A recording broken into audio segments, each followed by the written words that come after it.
Yes, you can tell me what all things we had discussed in the last class. Yeah, Eva, it's okay. Naureen, it's okay.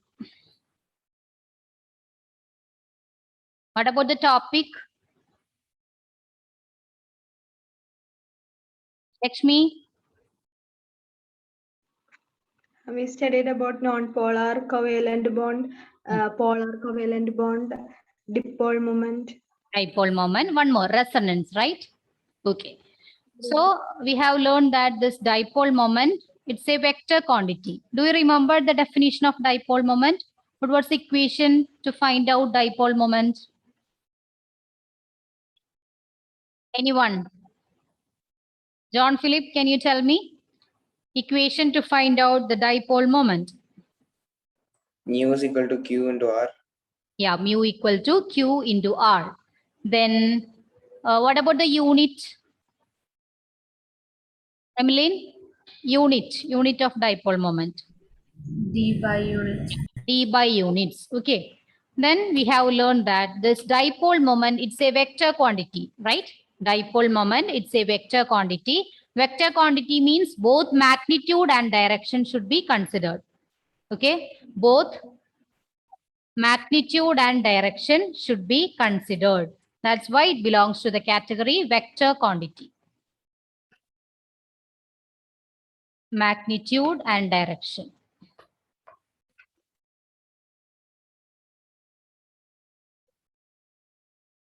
Magnitude and direction. And always the representation of this dipole moment, it's from positive to negative.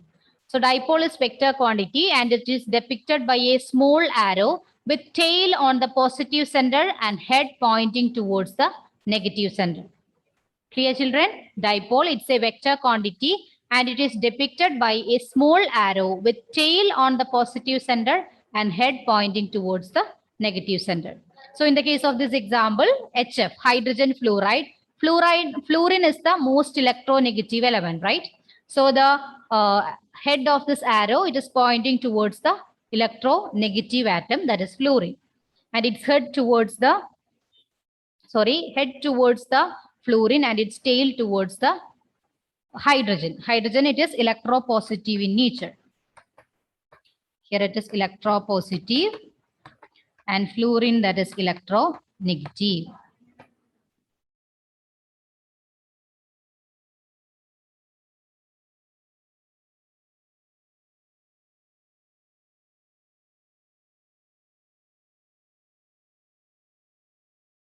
Clear, children? Have you completed this slide?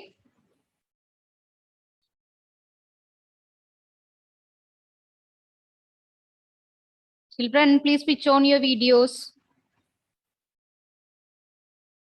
Renil, Meryl, Sanjana, Malavika, Ellen Joshi, Irene, Abhinav, Agna, Devika, Jyoti, Rahul. Yes. Pooja, can you please read the points? Yes, ma'am. Dipole is a vector quantity and it is depicted by a small arrow with the tail on the positive center and head pointing towards the negative center. Okay. All of you completed, right? Then we are moving to the next slide. Dipole moment of polyatomic molecule. Okay. Now we are going to determine the dipole moment of polyatomic molecule. Polyatomic means more than two atoms combined together to form a molecule. That is polyatomic. Many atoms combined together to form a molecule. In case of polyatomic molecules, the dipole moment not only depend upon the individual dipole moments of bonds. Okay, in the case of polyatomic molecule, one example, NH3. You know that there are 3 bonds between nitrogen and hydrogen atoms, right? So here, this dipole moment not only depend upon the individual dipole moments, but also on the spatial arrangement of various bonds in the molecule. We know that each molecule has their own structure, right? So this dipole moment, it not only depend upon the individual dipole moments of the bonds, but also on the spatial arrangement of various bonds in the molecule. Sometimes it will be linear. In some molecules, you know that there will be a linear bond. Okay. And some has pyramidal structure, trigonal pyramidal, bend shape, T shape, different types of structures are there. So this dipole moment, it's not only depend upon the individual dipole moment, but also the spatial arrangement of various bonds in the molecule. And this dipole moment of a molecule is the vector sum of the dipole moments of various bonds. It's the vector sum of the dipole moments of various bonds. I think you have learned about the addition of vector in physics, right? Here, no need to practice such questions. We need to discuss only few examples. Okay. So the method of finding out the dipole moment of a molecule is the vector sum of the dipole moments of various bonds. But here the spatial arrangement of bonds also considered. Clear?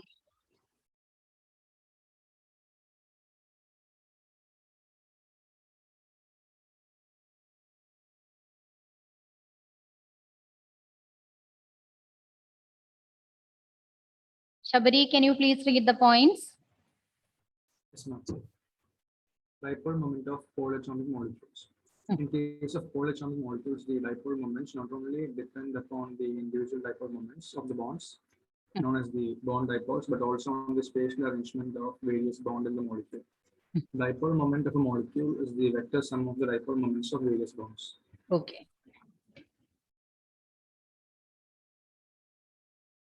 Gees, can you repeat it again? In case of polyatomic molecules, the dipole moment not only depend upon the individual dipole moments of bond known as bond dipoles, also on the spatial arrangement of the Spatial arrangement of various bond in the molecule. Dipole moment of a molecule is the vector sum of the dipole moment of various bonds. Okay. Have you completed, children? Then we can discuss certain examples of dipole moments of polyatomic molecule. So first we will discuss dipole moment of triatomic molecule. Triatomic molecule, that is H2O. Dipole moment of triatomic molecule, that is H2O.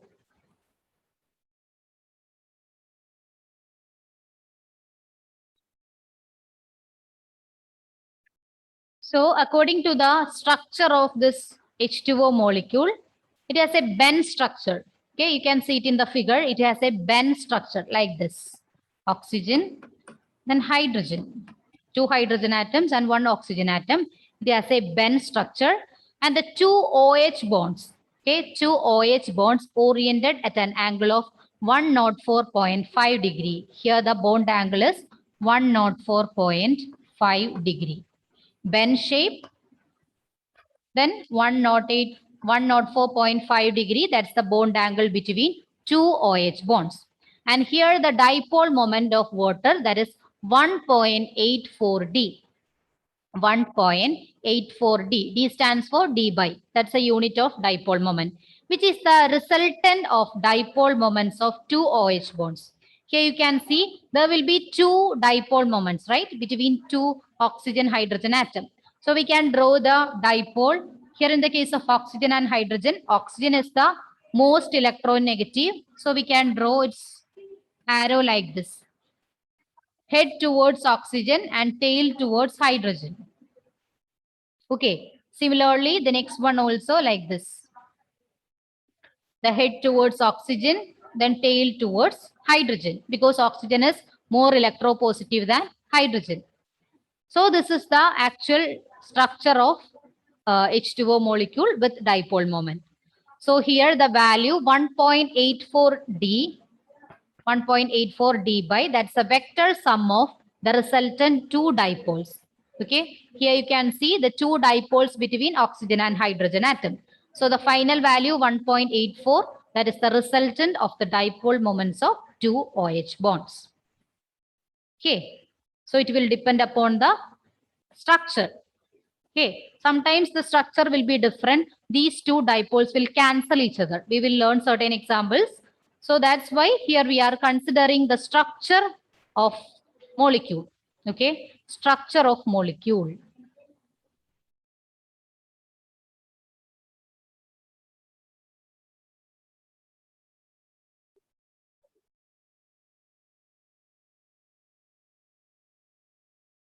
This is clear, children, about H2O molecule.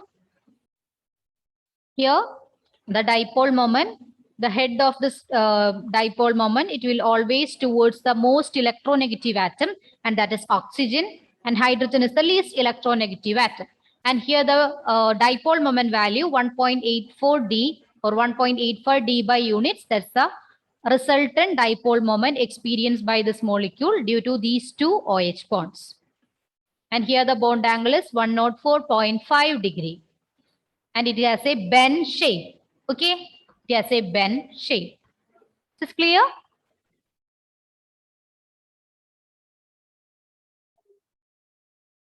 This is clear, children, about H2O.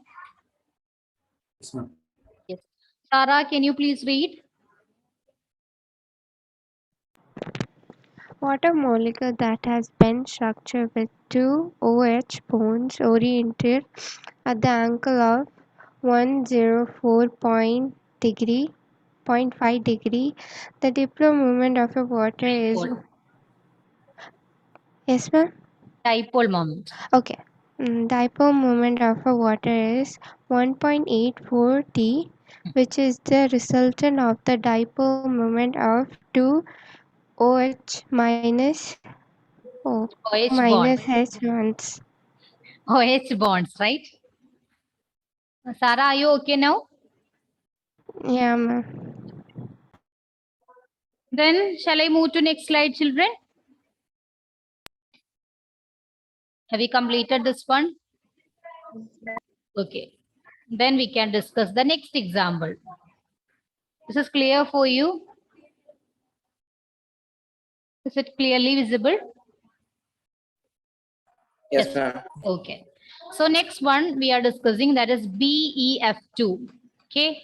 Beryllium fluoride. The next example, BeF2. That also belongs to the category polyatomic molecule or triatomic molecule, because three atoms are there. One beryllium, then two fluorine atoms. In the case of this beryllium fluoride, their value of dipole moment is 0. Okay. The value of dipole moment, that is 0. Clear, children? Their dipole moment value is 0. Here the reason is that, here you can see the structure. It's a linear structure, right? It's a linear structure. And when we are drawing this dipole moment between this beryllium and fluorine atoms, always the head towards the most electronegative atom, right? So towards fluorine. So these two dipole moments are equal and they will cancel each other due to their opposite position. Okay, this is because two equal bond dipoles point in opposite directions and cancel the effect of each other. So the total dipole moment in beryllium fluoride, that is equal to 0. One dipole moment will cancel the dipole moment of other because they are in opposite direction. That's why here the structure is very important. In the previous example, the same thing, right? Here it's a example for triatomic molecule, H2O. But its shape is different. It has a bend shape. That's why they have a certain value for dipole moment. Here it's linear shape. So the dipole moment of each bonds will be cancel each other. They are in opposite direction. So this one is the second example. First one, water molecule, that is H2O. Here you can see that it has a bend shape. So it has a certain value for this dipole moment, 1.84 D. In the case of beryllium fluoride, it's linear in shape. So the dipole moment between beryllium and fluorine, it will cancel each other. It will cancel each other. That's about beryllium fluoride.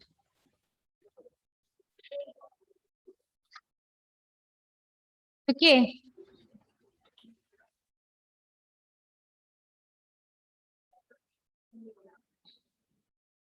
Devika, can you please read? Yes, ma'am. The dipole moment in case of beryllium fluoride is 0. This is because the two equal bond dipoles point in opposite direction and cancel the effect of each other. Okay. So when we are adding these two, it will be 0 because they are in opposite direction.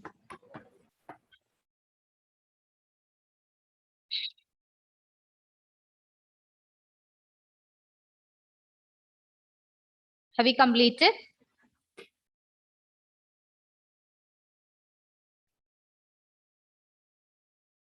Okay, then we are moving to the next slide. Next example, dipole moment of BF3 and NH3. We are comparing the dipole moment of BF3 and NH3. They belongs to the category tetraatomic molecule. Previous H2O and BEF2, they are triatomic molecule because 3 atoms are there. Here, NH3 and BF3 is an example for tetraatomic molecule because 4 atoms are involved.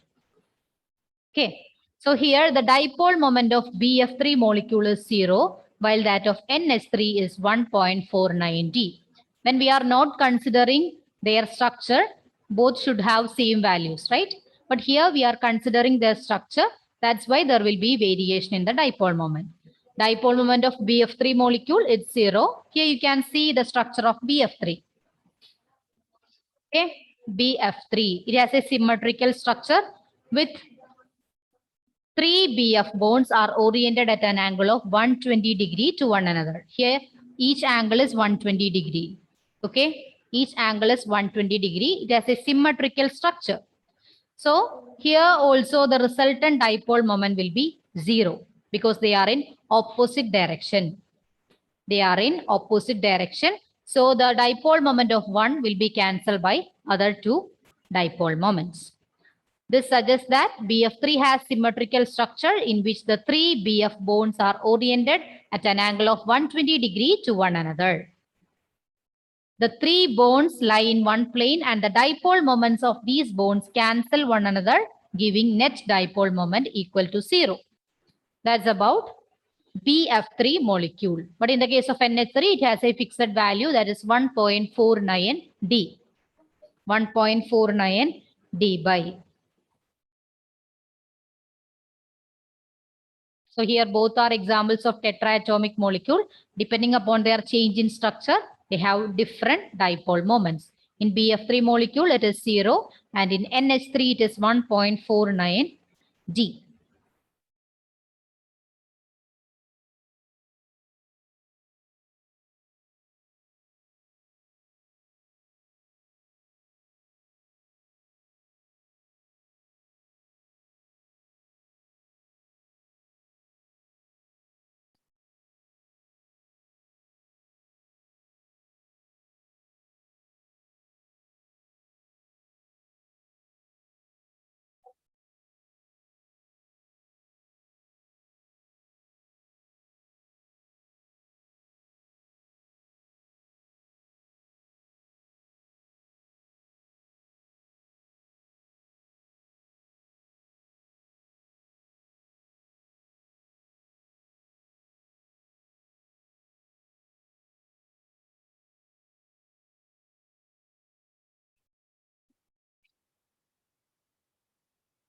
Sanjana, can you please read the slide? Dipole moment of BF3 and NH3. The dipole moment of BF3 molecule is 0, while that of NH3 is 1.49 D. This suggests that BF3 has symmetrical structure in which the 3 BF bonds are orientated at an angle of 120 degree to one another. The 3 bonds lie in one plane and the dipole moment of these bonds cancel one another, giving net dipole moment is equal to 0. Okay. So here the 3 bonds between this boron and fluorine, they are in the same plane itself. If we are considering this board as one plane, the 3 bonds are in the same plane itself. Okay. That will be different in the case of NH3 molecule. That we can discuss in the next slide, NH3 and NF3.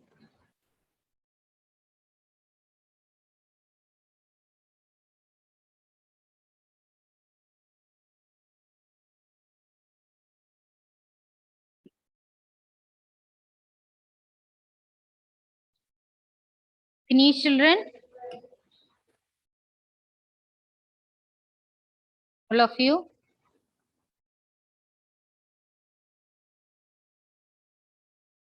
Yes or no? Yes, ma'am. All of you? Okay, then we are moving to the next one. Case of NH3 and NF3. This also belongs to the category tetraatomic molecule because 4 atoms are there, right? Tetraatomic molecule. Both the molecules have pyramidal shape with a lone pair of electron on nitrogen atom. Here we are considering this NH3 and NF3. They have same pyramidal structure. They have pyramidal shape with a lone pair of electron on nitrogen atom. What is lone pair? Lone pair of electron, the electron pair that do not involved in chemical bonding, right?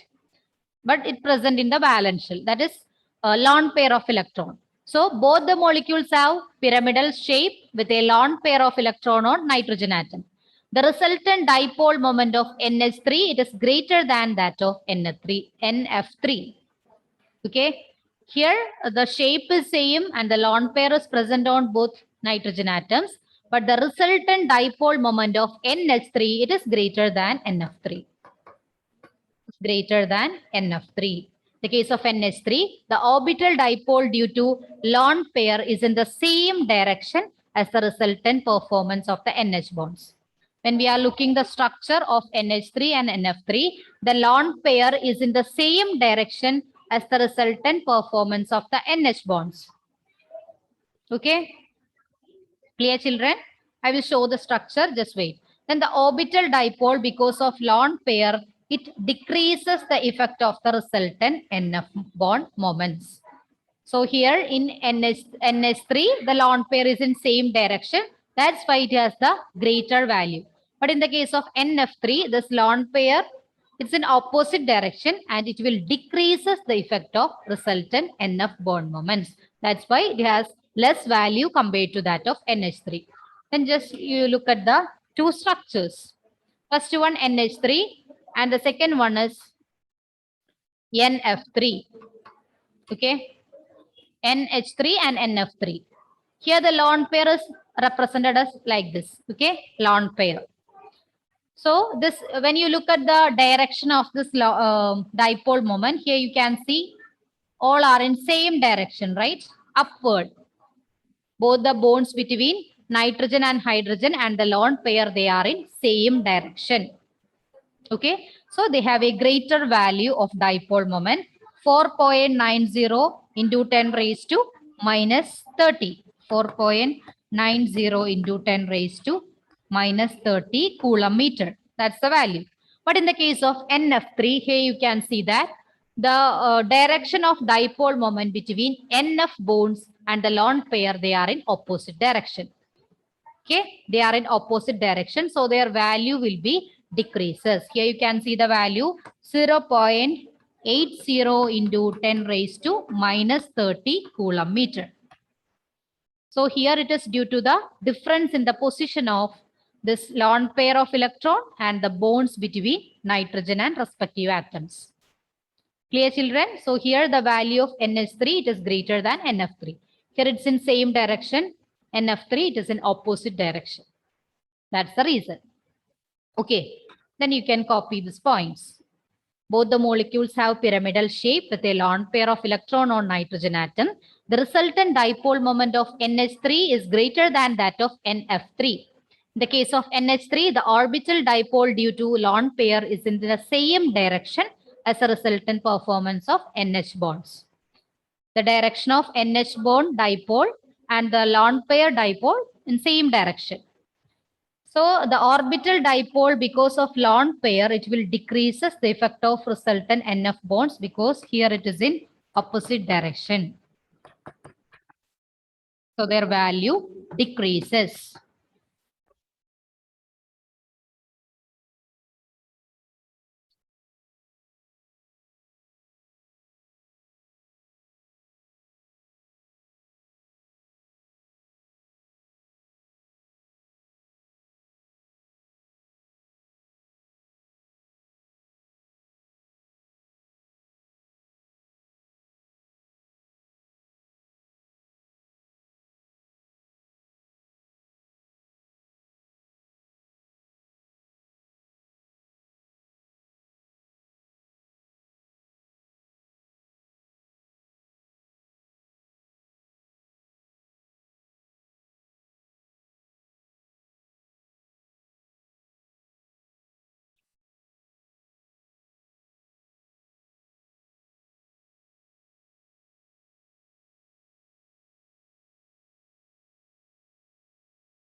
Malavika Vibin. Can you read the slide? Malavika. Yes, ma'am. Okay. Case of NH3 and NF3. Both the molecules have a pyramidal shape with lone pair of electron on nitrogen atom. The resultant dipole moment of NH3, dipole moment of NH3 is greater than that of NF3. In the case of NH3, the orbital dipole due to lone pair is in the same direction as resultant performance of the NH bonds. Orbital dipole, because of lone pairs, decreases the effect of the resultant NF bond moments. Okay. Have we completed the slide, children? All of you? Okay, then you can copy these two structures. Just need to draw the rough structures, okay?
Have you completed, children?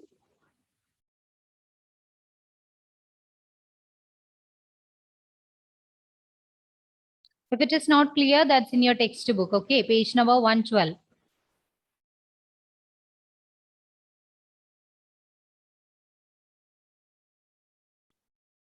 Then one more thing that comes under this topic, that's about Fujian's rule, okay?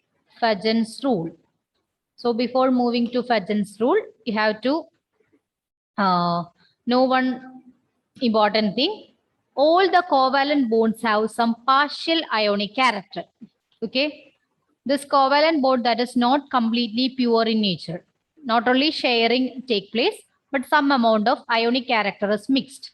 Okay, so this completely ionic or completely covalent, that is just an ideal concept that cannot be practical. Clear, children? Covalent bonding, it involves only sharing of electrons. Ionic bonding, only transfer of electrons. That's only possible as a concept, but it's not practical. So there will be some ionic character occurs to covalent bond and covalent character occurs to ionic bond. So all the covalent bonds have some partial ionic character. The ionic bonds also have the partial covalent character. Then the partial covalent character of ionic bonds was discussed by Fujian's rules. Okay, there are certain points related to this Fujian's rules. So all the covalent bonds have some partial ionic character. The ionic bonds also have partial covalent character. This partial covalent character of ionic bonds was discussed by Fujian's rule.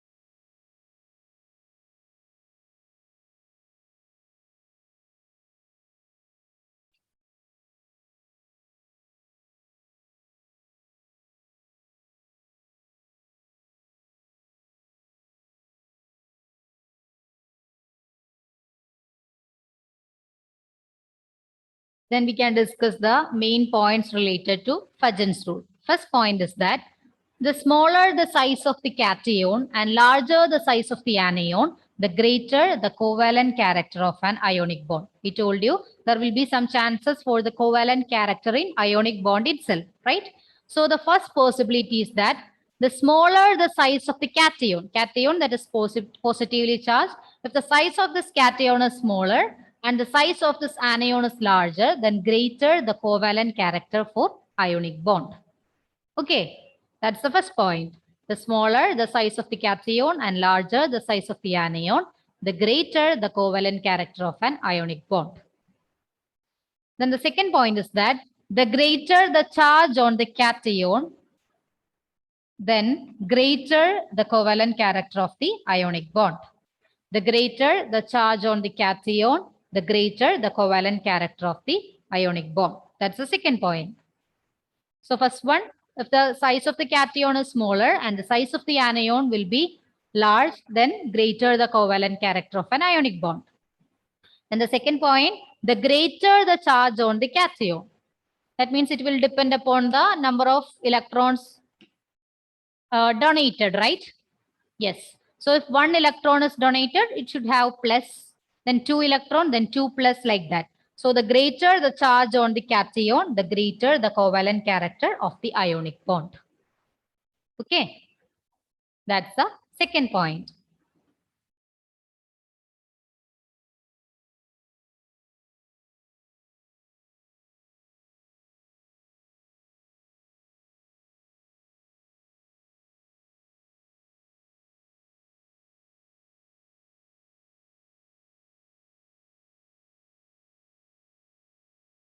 And one more point is there.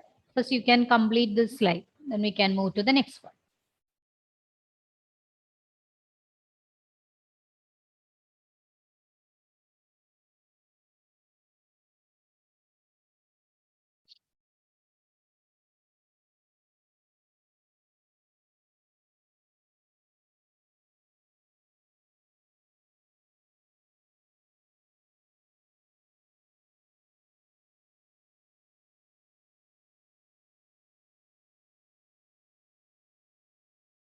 Emmeline, can you please read the 2 points related to Fujian's rule?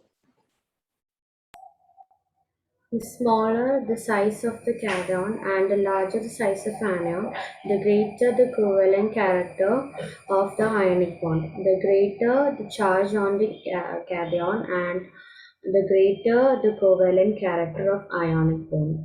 Okay. Have we completed, children? So these are the 2 conditions for this Fujian's rule. Smaller the size of the cation and larger the size of the anion, then greater the covalent character of ionic bond. Then the second one is that greater the charge on the cation. Cation is always positively charged. If there are more positive charge in the cation, that is if it is belongs to 2 plus, 3 plus, 4 plus, like that, the greater the charge on the cation, right? So greater will be the covalent character of the ionic bond. That's the second condition. Then we are moving to the third one. For cations of the same size and charge. Okay. For cations with same size and charge, the one with the electronic configuration typical of transition metals is more polarizing. Which are the transition metals from group? Yeah, Devika, tell me. Ma'am, group 3 to 12. Very good. From group 3 to 12. So, for cations of the same size and charge, the one with the electronic configuration typical of transition metals is more polarizing. What is polarizing? They are attracting the shared pair of electrons towards itself. So, these transition metals have more tendency to attract the shared pair of electrons towards itself. Transition metals is more polarizing than the one with a noble gas configuration typical of alkali and alkaline earth metal cations. When we are comparing alkali and alkaline earth metal cations with transition metals has more polarizing power. It has a more tendency to accept this shared pair of electrons towards itself. Okay, clear, children? That's the third point related to Fujian's rule. So the first one, what will be the first point? Malavika, Prabil, can you tell me? Malavika? All of you, please switch on your videos. Yes. Malavika? Yes, ma'am. Yeah. Can you tell me the first point related to Fujian's rule? The smaller the size of the cation and the larger the size of the anion, the greater will be the covalent character Factor of ionic ion. bond. Okay. Very good. Shabari, what about second point?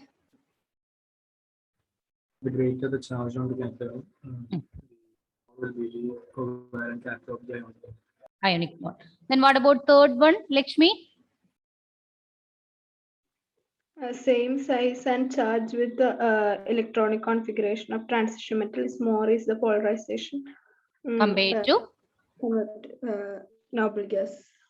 Yeah, noble gas configuration, that's related to their stability. After this bonding, they will attain stability similar to that of noble gas configuration. Here we are comparing transition metals with alkali metals and alkaline earth metals. Okay, clear children? So that's about Fujian's rule. And the three factors that determine the percentage of covalent character of ionic bond. I told you this ionic bond, pure form of ionic bond or covalent bond, that's just an ideal concept. That's not practical. Some amount of covalent character and some amount of ionic bond that will be mixed together. Okay. So the three factors that depends on the covalent character of ionic bond. First one is polarizing power of the cation. Okay. Polarizing power of the cation. And second one, polarizability of anion. Polarizability of anion. Then the third one, extent of distortion of anion. If there will be change in the polarizability, their bond angle will be changed. So these are the main three factors that affects the covalent character of ionic bond. Clear, children? Alina, can you read the three factors that determine the covalent character of ionic bond? Factor determine the percentage covalent bond character of the ionic bond. Polarization power of cation, polarizability of anion, extent of distortion of anion. Distortion of anion. Okay, so these are the three factors. Have we completed, children? All of you, please switch on your videos.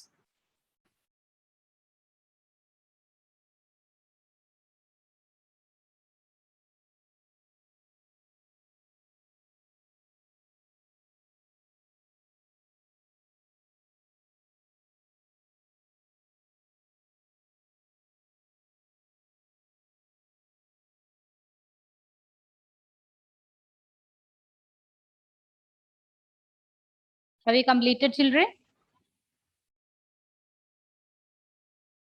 Yes or no? Yes, ma'am. All of you, right? Okay, so that's about today's topic. Do you remember what all things we had discussed about dipole moment? Then dipole moment of polyatomic molecules include triatomic molecule and tetraatomic molecule. Then what will be the dipole moment of water molecule? Devika, can you tell me?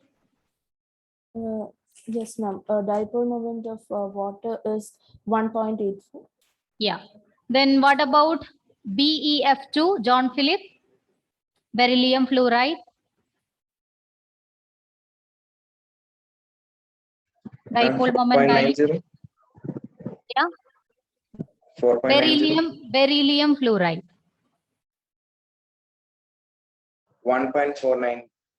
They are in opposite direction, right? So Earth 0, 0. yeah, it's 0. They are in opposite direction, so it will be 0.